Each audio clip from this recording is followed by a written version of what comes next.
JT Crowley is Talking Books. On this show, you'll hear from emerging talent and seasoned veterans from around the world. Hello, I'm JT Crowley, the host of Talking Book Show on webtalkradio.net. Today, I'm delighted to have on the show James M. Corkill to talk about the 7 books that make up the Alex Cave series.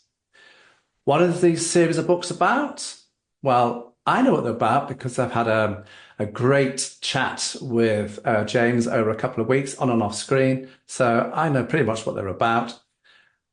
But the idea of this podcast is for you, the audience, to find out what it's about. So I'm going to ask James to come on the show to talk about himself and his books. James, come and join me. Hello, John. Thanks for having me. Glad to be here. It's a huge pleasure. As I said, I've thoroughly enjoyed our chit-chats on and off screen and having a look at the 7 books that make up this amazing series, everybody. Action-packed, oh boy. Belt up, buckle down, because you're on for a ride with all these books, everybody. Now, James, before we have a look at the series, would you care to tell the audience who you are, why you've written these books, and why this genre?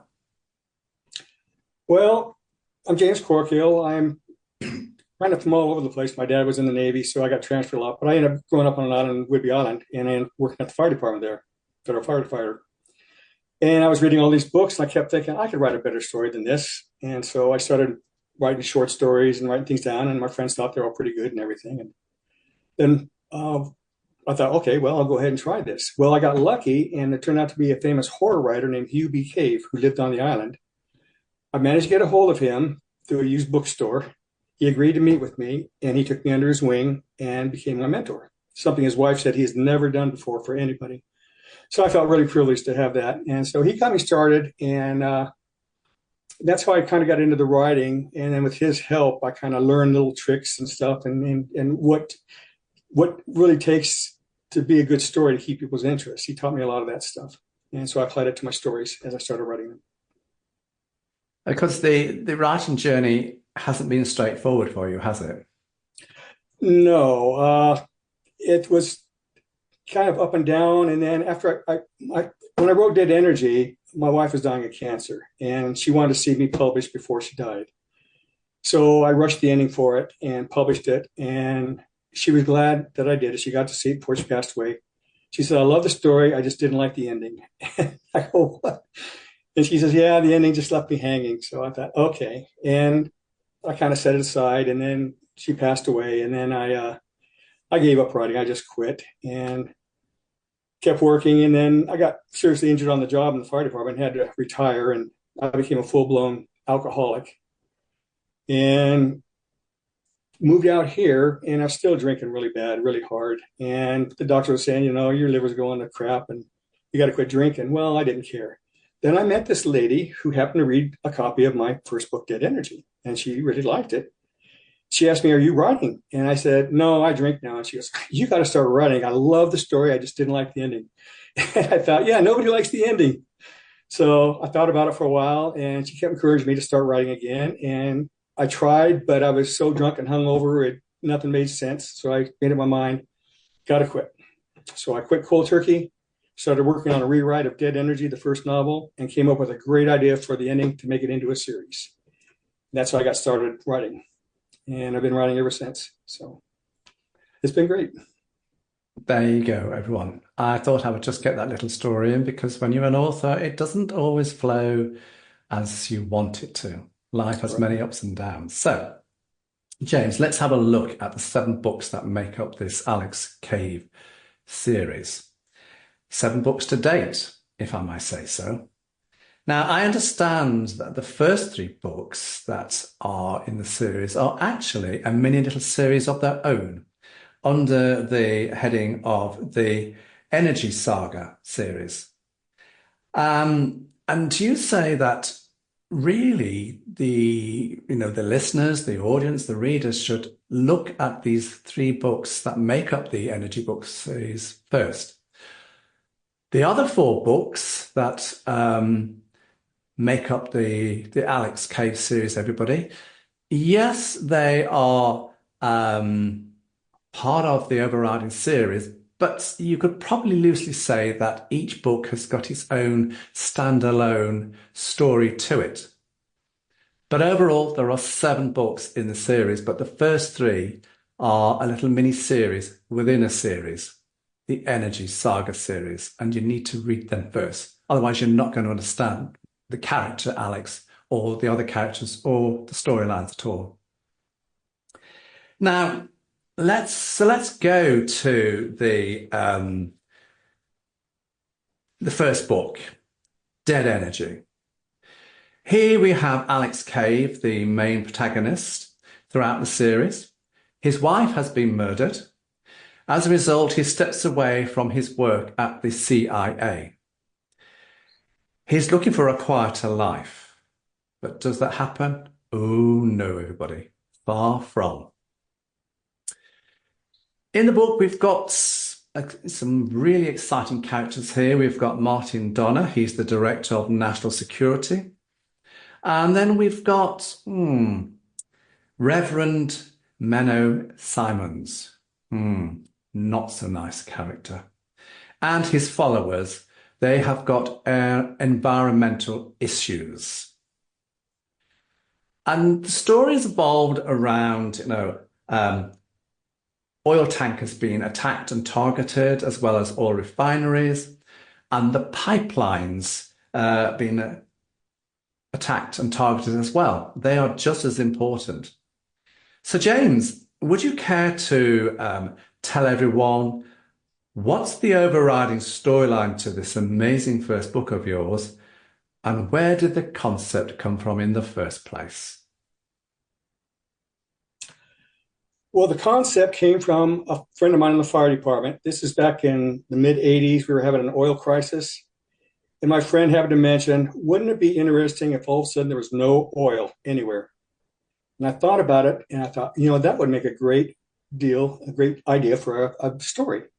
So I started working on it, making notes and stuff, started coming up with all these ideas. But then I had to come up with a protagonist for my antagonist for my protagonist, sorry.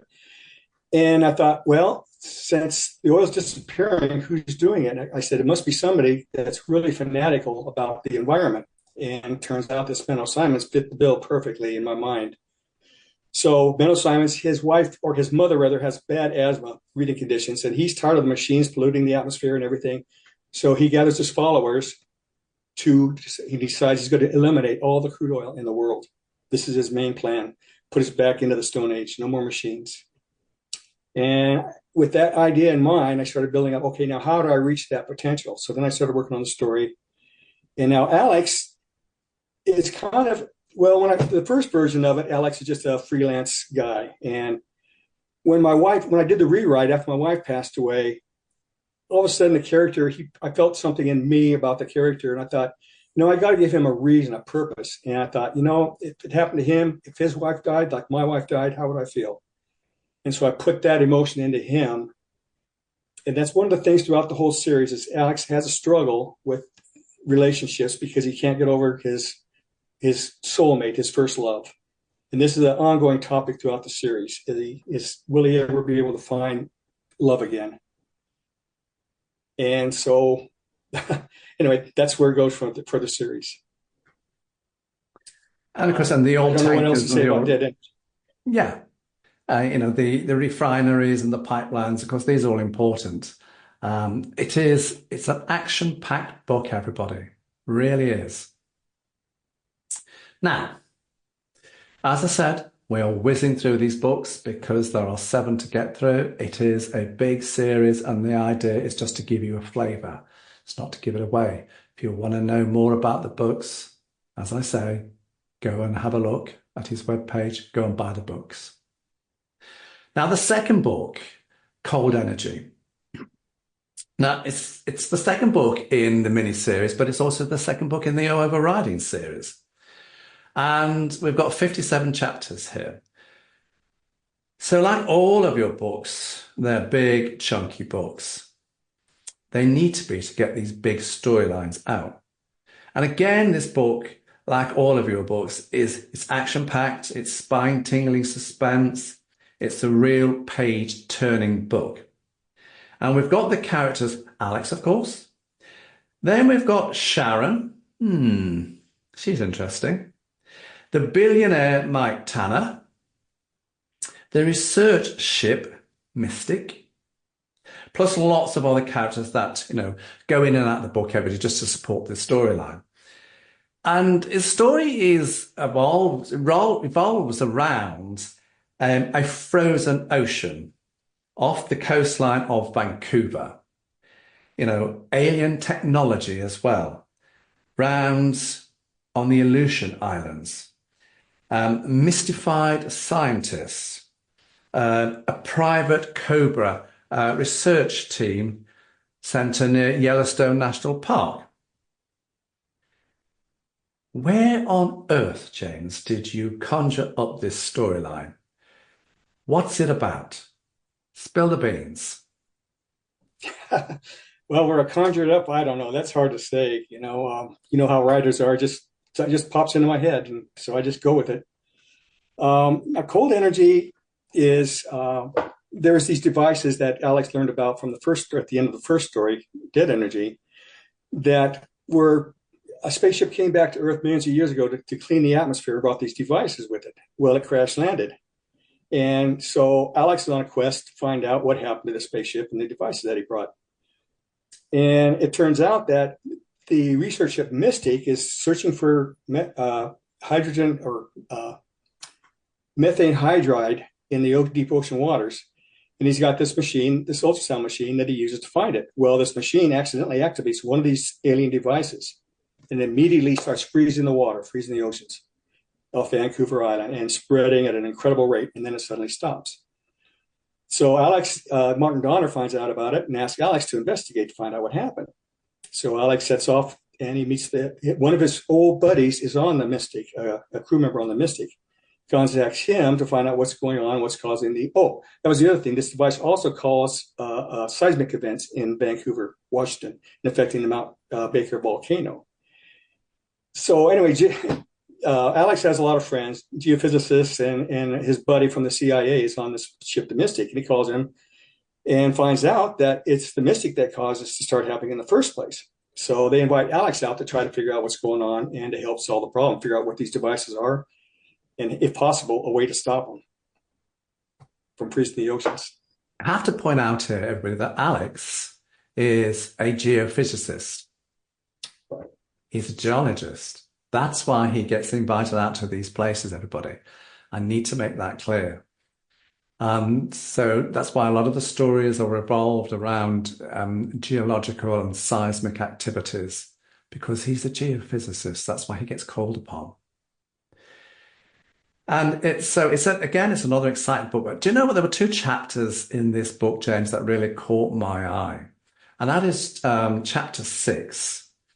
This is the story of the sub. And, you've got Mike Tanner, the billionaire, and then you've got the character Okosina, a wonderful character who supports the storyline here very, very well. And they're deep underwater and something unexpected has happened. I suspect they're in a mini sub. And then you've already touched upon it in chapter 9, Mount Baker is equally engaging. Alex is off to fly over San Juan Islands, and this is all to do with methane hydride, seismic activity. What do you think to these two chapters here? Are your favorites, or have you got others in the book? I've got others in the book that I like a lot too. I think that the biggest one is my favorite one is when the captain of the Mystic takes them to this island in the Aleutian chain that can only be seen, nobody knows about it, and it only can be seen if you know where it's at. And so the captain takes them there, and this is a start of where they find this device there and this alien spacecraft, and this is where the story really takes off and goes on, and that's really my favorite part of the story. Now, my understanding, James, is that not everybody on this boat, this research boat, is, how shall I say it? It's supportive of Alex. Correct. Rita Harrow is, well, she tries to use Alex to get what she wants, and she's after this hoard of treasure she thinks is on this island. And so she leads Alex on and pretends to be his good friend and possible lover. And it turns out she's two-faced, and she really gets him in big trouble in the third book, in Red Energy. So she's my main antagonist female character in the book. She is. She is. I think she almost has a split personality. Possible. He's not giving much away here. He's not giving much away here, everybody. I'm trying very hard, everybody, to get some little tidbits out of here for this book. And he's going, yeah, who knows? Read the book, wait and see. Yeah. Perhaps he should do my job, doing the interviewing. Now, the third book, Red Energy, or is it called Energy 2? Question. It has 39 chapters, so it's a smaller book. But like the previous two books, again, lots of chapters, but they're all short. So you will see lots of chapters in these books, everybody, but they are short chapters because each chapter is action-packed. It's a page turner, and it's there.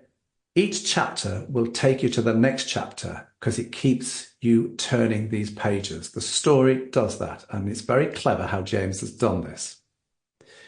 Now, my first question on this book is, why have you set your chapters out in this fashion? So I really do want to know why they're really, really short. That's my version, why I think they're short, but I want to know why you've set them out in this fashion. So am I right in saying that this is you keeping the reader entertained? It is. There are several short stories, smaller sub-stories in the main story. And so to keep you from getting bored with the one, I wanted to get you to the point to where I got you interested. You want to find out what happens, but then I go to the next chapter to start the next story, and you'll get to that one, and you want to see what happens with that one. And I just try to keep your interest all the way through. And by keeping the chapters fairly short, I can do that. I can keep your interest, and before you get bored, you go on to the next chapter and keep your interest in that one. That was one of the things my mentor taught me. Interesting. Because I know some authors, they write very long chapters, and you're thinking, oh, I've got 30 chapters to plow through here. And maybe the readers go, I'm fed up with this chapter, I'll move on, skip to the next one. But they've skipped a very, very important fact. And then when they realize they've missed something, they've got to go back and read it again. I've done that very often.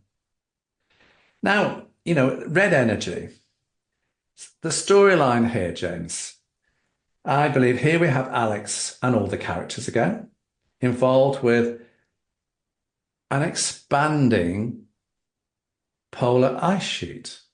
Now, this ice sheet, when you look at an ice sheet, everybody, it's grey, it's thick, it's white, but not in James's book. He's got this crystal clear, everybody. This is a crystal clear polar ice sheet.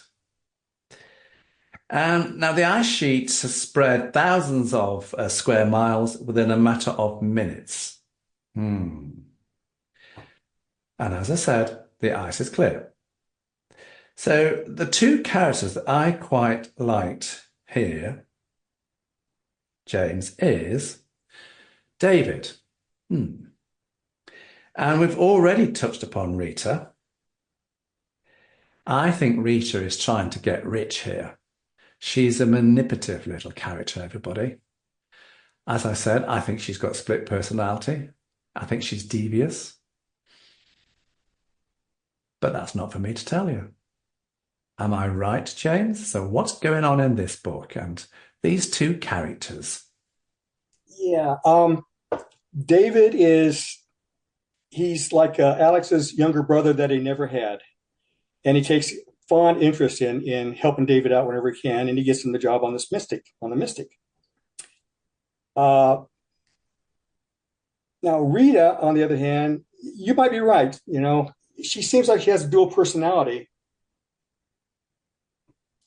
but it's really subtle. And you caught it, and I don't know if everybody else will catch it too. I try to keep it real subtle, the dual personality part of her. So I I got see. it. Yeah, I got it. yeah. Hopefully, everybody else will get it too. So we'll see. So where did the idea of the polarized come from? Oh, to tell you the truth, I don't really know. I mean, I'm sitting there, I'm working with these four alien devices, trying to figure out, okay, how can I use these devices? What would they do that's, amazing? And then, oh, I know what it was. I was looking at my glass of water. I saw the ice cube. It was all crunched in the bunks, and then it sank down to the bottom, and then it floated back up. And I thought, ooh, I wonder if these devices could freeze water. And that gave me the idea. And then I started developing that idea, and it turned out to be the story. So just kind of strange where your ideas come from. So how long did it take you to write the mini-series sagas, the energy sagas? How long did it take you? Well, Dead Energy took me 3 years. The first book, uh, basically because I'd write on it and then I quit, and then I write on it and quit, and it took a long time. And then rewrites were constant, and then people comments and let people read it, and they'd say certain things, and so I think about it and I go back and change that. So the first one took me 3 years. Then I quit, like I say, I became a drunk. Then I moved out here to North Carolina, quit drinking, started working on it again.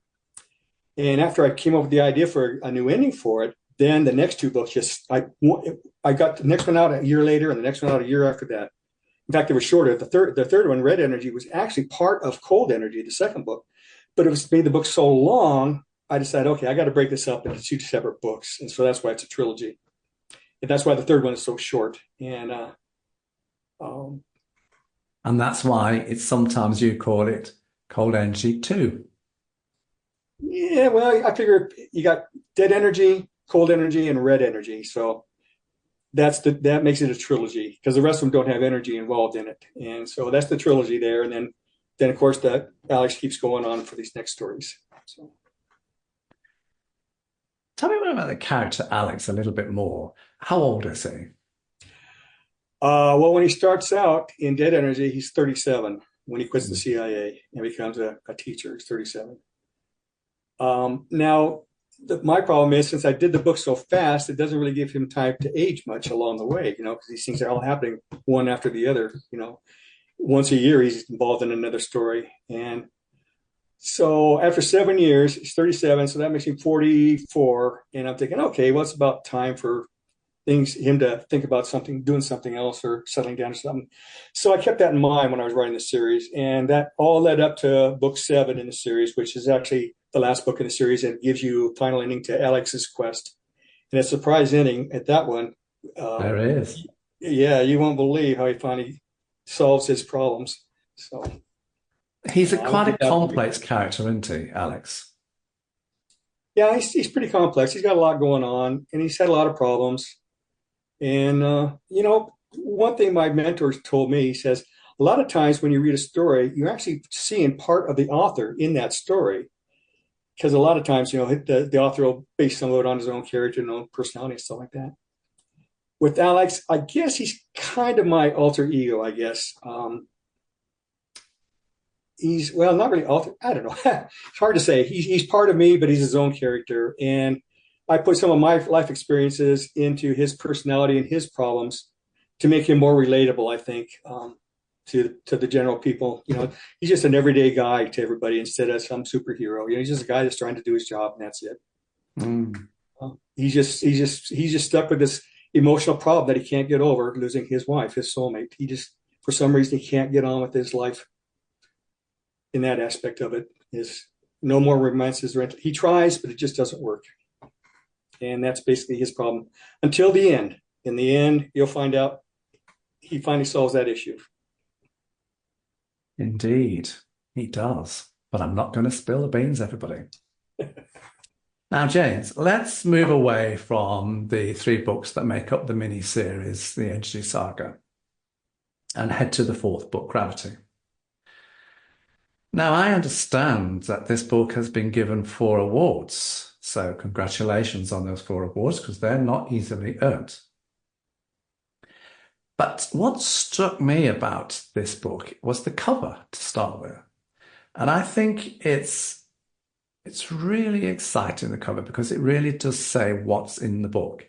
You know, you've got a meteorite, you've got a satellite, and a gold asteroid out in space. And so it's a very dark background, but these, you know, the meteorite, the gold meteorite coming across the cover is very, very effective. When I looked at the book, I see that you've got 41 chapters here. Again, they're short, they're punchy, but they're action-packed. We've got giant globules, we've got molten rock, we've got a device that can drag down satellites and the International Space Center, from the skies.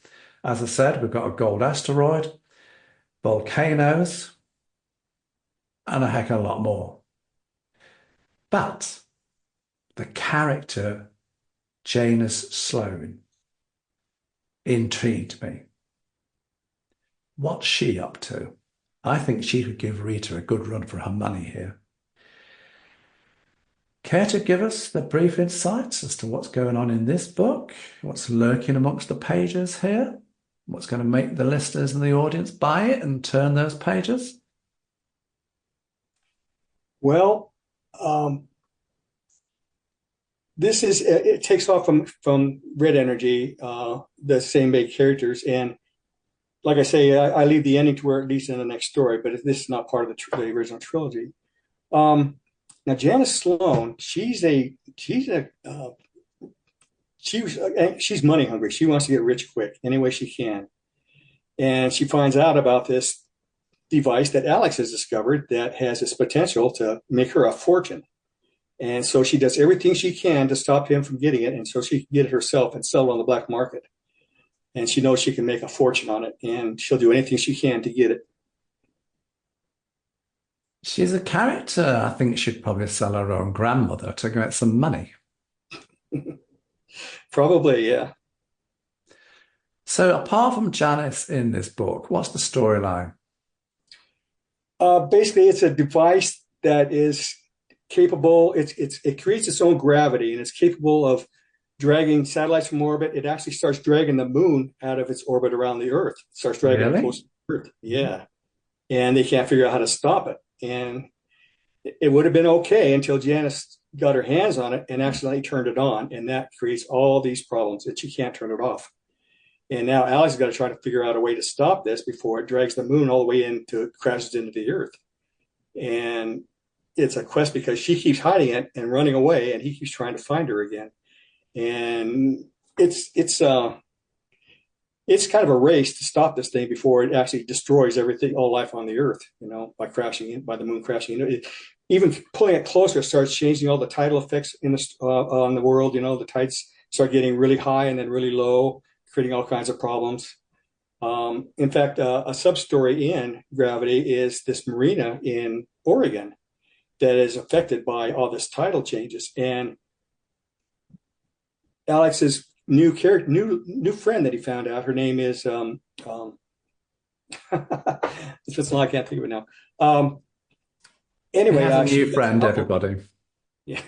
Anyway, she's part of his team now, and she has an uncle that lives in that Oregon harbor. And the story goes into him trying to deal with all these tides that she's trying to tell him about this is going to happen, but nobody believes him when he tries to get help to clear the marina out, or to do something to save his marina and to save all the boats in the harbor and the town. So anyway, that's Alex's quest, is to try to find this device and shut it down, along with his friend O'Connor, who you meet. He's his best friend through all the stories. He's his, you got your main character and his best friend. Well, O'Connor is Alex's best friend, and through all the stories, he's right there by his side. And when he's a bit like Alex's sidekick, isn't he? There you go. Yeah, a sidekick, more or less. Yeah. So, yeah, every hero needs a sidekick, right? So anyway, I developed O'Connor to be that person. Yeah. So Connor and they're on this quest. Yeah, Connor is Alex's sidekick. He's the one who bounces. Yeah. Alex bounces the ideas off Connor. Yeah. Right. So anyway, so they're on this quest to find this device and shut it down before everything is destroyed. There's a lot that goes on in between. And I really don't want to go into too much detail about it. Otherwise, I'll kind of spoil it for you. He will spoil it for us, everybody. And I'm not going to allow him to do that. And I'm just amazed that you have got this ability to write these stories, all of these, narratives, these plots over all these 7 books. You must have a highly imaginative mind. Well, as a matter of fact, when I was in high school, I passed with a D minus. The teacher said, he's a dreamer. He's staring out the window. And the only reason he passed is because I like his stories. So she passed me in English with a D minus. And that just goes to prove, everybody, life is a journey. It's not just about getting an education in school. Education is for life. And so you might not succeed in school, but very often the most successful people don't succeed in school. They succeed later on in life. Would you agree? I agree. So you see, this guy, James, who I'm interviewing here, he was a firefighter. He's done various other jobs, and now he's a writer. And, who's had a few ups and downs in life, like everybody. He's faced the challenges and come out, thankfully, on the positive and right side.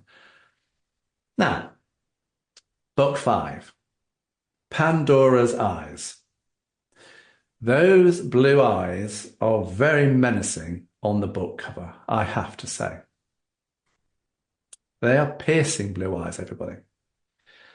And here you take Alex and us on a journey focused around 4 alien artifacts, which some are stolen. And we've got a beautiful woman with those blue eyes who gives mankind an ultimatum. It doesn't look good for people with brown eyes. Where are you taking us here? Reveal the storyline briefly to us.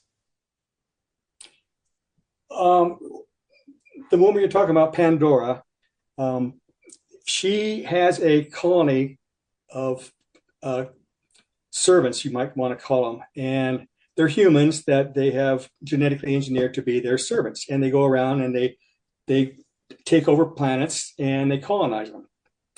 Well, for some reason, when Pandora's spaceship hit Earth, it crashed, and it was under the ice for 180 million years until one of these devices that were stolen is activated, and it wakes her up, and she all of a sudden realizes where she's at and everything, and she brings the ship to the surface. They make contact with Alex Cave. She makes contact with Alex Cave and finds out that 90%, 97% of the world's population have brown eyes. And as far as her people are concerned, anyone with brown eyes is a degenerate. And she makes us the ultimatum. If we don't voluntarily get rid of everybody with brown eyes, she will eliminate everybody on the planet. No ifs, ands, or buts. And of course, we can't do that. So Alex is on this quest to find her and stop her and convince her not to destroy everybody with brown eyes. Not to kill everybody or not force them to do it. And that's his goal. Now she's taken over this device and she can control the weather. She makes bad weather around the world, tsunamis, just incredible weather storms and everything. Now the subplot in that one is that Pandora, one of her people, one of her slaves, she brings it out of, Pandora is an artificial intelligence, by the way, in the spaceship. But she brings one of her people out and can take over her mind to have her communicate back all her wishes and communicate with Alex about all this stuff. Well, this lady, the female Pandora, the human Pandora, when she's up on her own, her eyes are normal and just plain blue. But when Pandora takes over her consciousness, her eyes start to sparkle. And the madder Pandora gets, the brighter her eyes sparkle. And Alex is the only one that can see this. And he's trying to explain it to everybody that, she's not who she seems to be. But nobody believes him until later on the story. And I won't get into the details in that. But later on the story, you find out why and what's going on. So But it comes down to the basics is she wants to take over, she wants her planet back. She thinks it's hers. And the only way she'll leave is if we get rid of everybody with brown eyes, and she'll leave us alone. But we can't do that. And so that's where everything gets really complicated in the story. So she's quite a complex character, is Pandora. yeah. She's not the cookie you might think she is. And yes, who is controlling Pandora? Very interesting. Mm-hmm. You want to know more? Guess what I'm going to say? That's right. Read the book. But you need to read the first 3 books first, remember? That's what James the author said. Read the first 3 first. Now, you take us on another trip here in book 6, which you titled DNA. And when you look at the book cover, everybody, yes, down the middle of it, you've got the good old DNA strand, the helix image. And you've packed 39 chapters here with all sorts of storylines, issues, comings and goings, forthcomings, apocalypse potential. And, it's, how should I say this? Really action-packed. We've got the character Maya Austin, an archaeologist for the Sioux Nation. We've got 25,000-year-old drawings in a Colorado cave depicting 2 human visitors from space. There's a message underneath that picture, everybody. We've got Alex's geographical expertise is required. And the characters Vesta and Paul, whose intentions, I have to say, are highly dubious, questionable. And you're talking about 500 people being put aside for a certain reason. So, again, where did this idea come from? Where are you taking the reader? And why the narrative? Where are you taking us? Which journey? Well, once again, the ideas, I don't know, they just pop into my head as far as the storyline goes. Basically, Vesta comes back. She's going to take 500 people to save. Our planet's going to be destroyed, is what she tells everybody. And she will take 500 people, but they got to meet certain genetic qualifications in order to be chosen. Well, when word gets out about this and the choices that these 500 people, the characteristics they need to have, finds out that they've got to be nearly perfect or she's not going to take them. And word gets out and social media starts getting flooded with everybody complaining about what gives her the right to decide who gets to go and who doesn't. Why can't we go? Is she discriminating against all these other people? She's discriminating against them, and this isn't right. We should have a lottery and stuff. Well, this is the premise of why there's only 500 people that she can take with her. Now, in the middle of the story, there's a big twist that changes everything. It's really hard to describe it without giving too much away. Well, basically, Alex makes contact with Vesta, but he doesn't trust her. He knows she's got an ulterior motive. Even though she says she's trying to save us and help us, he has a feeling she's got something different in mind. And he's suspicious about her the whole time. She knows this, and she confronts him about this. Why do you hate me? Why do you suspect me? And he doesn't give her a straight answer, but he knows that he'll never learn the truth from her if he asks her directly. So anyway, Alex goes back and forth with Vesta about this situation and why only 500. And then it turns out that later on in the story, what she told everybody is absolutely wrong. It's a complete lie, what she told everybody on Earth. I won't tell you what the lie is, but she had everybody fooled. And Alex is the only one that didn't trust her, and he proves to be right in the end. But now the problem is he going to be able to get her to change her mind or to change the situation to where everybody on Earth will be saved? And there's only one way to do it, and he's got to convince her that it's the only way. But she fights him out the whole time, and she has her own plan. I'm wondering, are the characters Vesta and Paul, are they the two human visitors depicted in the drawing back 25,000 years ago? Oh yeah, I left that part out. I forgot about that. Yeah, when Maya discovers this cave and this drawing in the cave, the two people on there, she learns later on, their names are Paul and Vesta. And after they finally decipher the writing, they learn that. And of course, she has no idea Paul and Vesta are the visitors that are going to be coming to visit them. But they do. They come back, and 25,000 years later, they come back, and they got this plan to save 500 people. So the human race doesn't go extinct is basically her plan, is what she's telling everybody. But it's a lie. You have to read it. It's a lie. You have to read the book to find out why. I find the character Maya Austin, the archaeologist, very, very intriguing. She's, I think you've got her down as one of the, a Sioux person, from the Sioux Nation. One of the American natives. And I just found her character very interesting. Did you enjoy creating her? I did. In fact, you seem to like all my female characters, my female protagonists, or antagonists, or whatever. Yeah, I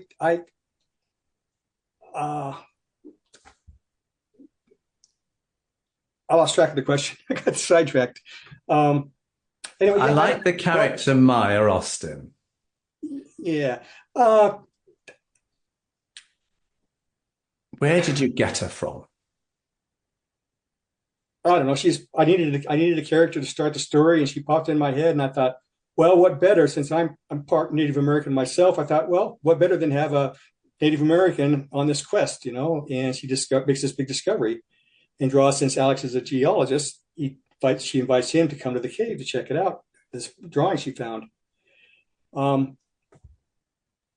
Yeah, I don't know. I guess. And I take it obviously, so the setting of the book must obviously be around the Sioux Nation, people. That's why she's a Sioux, a wonderful,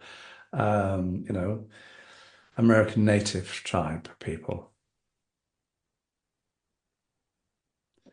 You're not giving much away about this character here, are you? Well, the thing is, I hate to spoil it, Okay. If you want to know more about Maya, go and have a look, everybody. But she is a fascinating character, just like Rita is, just like Alex is, just like Janus is. Each book has got its fascinating lady in it, especially Pandora. In the 5th book, Pandora's Eyes. Yep.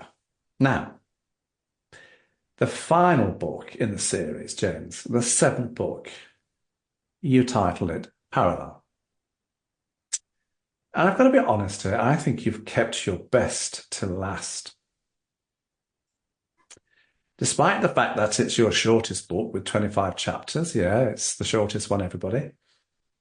But here we have Alex discovering an ancient alien laboratory under the North Pacific Ocean. Here you are, you're taking us under the oceans again. Getting into the laboratory was easy. Getting out, not so, everybody. And here we have trickery. We've got experiments. We've got dark ages, lives devoted to knowledge and science. Issues around longevity, heartbreak, enemies. You really have thrown a lot into the cauldron here, into this cauldron pot. Why? Why did you produce this book? Because I think this is your best book. Well, thank you. I needed a way. I needed to end the series, and I was trying to figure out a good way to end the series and to solve Alex's underlying problem throughout the whole series about his relationships with women. And I needed a way for him to solve that issue and get over that issue and get on with his life. And so I had to wrap it up. I had to wrap a lot of stuff up into that final book to bring everything to a final closure on all the other things that are left hanging throughout the series. You probably don't realize it until you read the last one, that you catch up on certain things that happened a long time ago that you really didn't think about. So the final book just ties everything together and then brings Alex to a final conclusion that he can live with. And I figured that was a good way to end the series. So when you write the next book in the series, as you went along, did you have to go back and revisit the other books just to remind yourself what was going on? Because there's nothing more embarrassing when you talk about something and somebody will pull you up and say, that didn't happen. Yeah. Luckily, my mentor says, always jot down notes of every chapter, make a slide sheet of every chapter and what happens in that, and keep track of that. So when I'm doing all the rest of the stories and everything, if I have a question or I forgot something, I can go right back to it and see what I wrote back then. I know right where to go to find out what I did then, so that I can correct it or keep it constant further on in the story. But that was another trick he told me. He was a great help to me. It is, because when you write a book, it's you drop, if it's just one book, everybody, there are hints and tips that are written in the story. And it's not till the end that you start to see the dots all joining up, to come to the final conclusion. But when you write a series of books, you've got to join an awful lot of dots up throughout not just the one book, but out the entire series. And that's what James has done so cleverly. That's why Parallel was written, really, because he needed to tie up a lot of loose ends. And he needed to put another book out with a bit more twist into it and a bit more action-packed, page-turning, spine-tingling events. And you're thinking, really? Poor old Alex. You did put him through the ringer here, didn't you? Yeah, I put him through a lot. So as I said, right at the very beginning of the series of the character Alex, in the first book, Dead Energy, where Alex's wife has been murdered, he leaves the CIA thinking he's going to get quite a life. And what did I say? I don't think so. So now I think you can realize that I was right. James Corkill has not given Alex Cave a rest of any kind at all. He's absolutely put him through the ringer to create these 7 magical, spine-tingling, action-packed thrillers. Did you enjoy writing them? I do. I really enjoy writing. I kind of, now that I'm retired, and can devote my full time to this, I've constantly got ideas going in my head. No matter where I go, I either have a tape recorder or a notepad, because I can be out doing something not even related to my books, and all of a sudden an idea will hit me, or I have an idea of a story I'm working on. I have an idea how to make it, what I want, where I want it to go. I'm kind of a pantser. I don't really plot out my stories. Now that even the series, I didn't plot out the series either. You just kind of plotted along, one led to the next one. And when I'm writing, I pants it. I know where I want to start and I know where I want to get to at the end, but I pants the whole thing all the way through. Just all of a sudden, I'll be sitting there in the evening or something like that, and all of a sudden, oh, this is where I want to go, and I jump up and I start writing. Or I grab the microphone. I got one of those speak programs, and I have the microphone sitting there by when I'm watching TV or something like that, and I have an idea, and I'll just start talking to the microphone, and the computer records it for me, and then do a lot of that. And then the next day I'll go through all the stuff I said and all the notes I made and everything, and try to make sense of them, and then organize them into where it'll fit into the story. So you're definitely not, a bit like myself, not one of those authors who sits down and plots it to detail, almost to death, and then decides, I need to get on and write the book. You're more like myself, the spontaneous author. I know the beginning, I know the end, but let's see where the journey takes us in between. Because it's more fun writing it that way, I think. I agree. There you go. I agree too. So, you've done the 7 books. Is that the end of the series? Is that you saying, thank you, Alex Cave, goodbye, and you're not going to get resurrected again? Am I right? Or do you have any more plans for him? Or do you have more plans for any other books? No, no more plans for Alex. I gave him a good run, and he finally got peace, and so Alex is done. I did write another story. It's not part of the series; it's a standalone. I just released called Eruption, Mhm. and it's its own characters. It's all new standalone story all by itself, and I just released it here in April. So, and then I'm working on another one now. I've always got a story going, you know. Somebody asked me, well, what do you read? What do you like to read? And the problem is, I find myself, if I read other people's work while I'm working on stories, I kind of transpose some of their not ideas, but their writing styles. Some things get mixed up into mine. I found this out the hard way when my wife was reading some of my stuff, and she says, well, I see, you know, I read that same book and it's like it's in part of your book now. And I said, no, no, no. Anyway, so I found that I can't be reading other people's stuff while I'm writing. And so since I've always got stories going on, I haven't been able to read anybody's work in years. And Do you I know find that now that you're an author, when you read a book, you're not really reading it, you're critiquing it. You start to find you know, you're yourself right. in it. Yeah, yeah, it is. You know, I guess comparing not egos, but I don't know. You make comparisons and stuff, and it's hard to get into the story. You know, when you're comparing yourself to his or theirs. You know, whatever they wrote, and what you think of their story and what you think of your stories and stuff. So it mentally confusing for me anyway. So, So when you started to write the first book, and now we've got the 7th, who did you have in mind to, who's your audience? Who do you want to read your book? Men, women, young, old? well, this is what my mentor taught me when I first started. He says, number one, if you got to use foul language, get a dictionary. You know, you want to write to where anybody can read it and not offend anybody. So I kept that in mind when I was writing. And so I write, I've got fans that are from 14 years old to, I got a 96-year-old lady that can't hardly wait for my next story to come out, you know. So it's for all age groups. And I make it that way on purpose. So anybody can read it without being offended. There's no religious stuff in it and no cussing. There's the occasional damn or shit, but nothing vulgar. Um, and so I kind of keep that in mind when I'm writing. And I Wish that turning the life's book back, you'd started writing at an earlier age.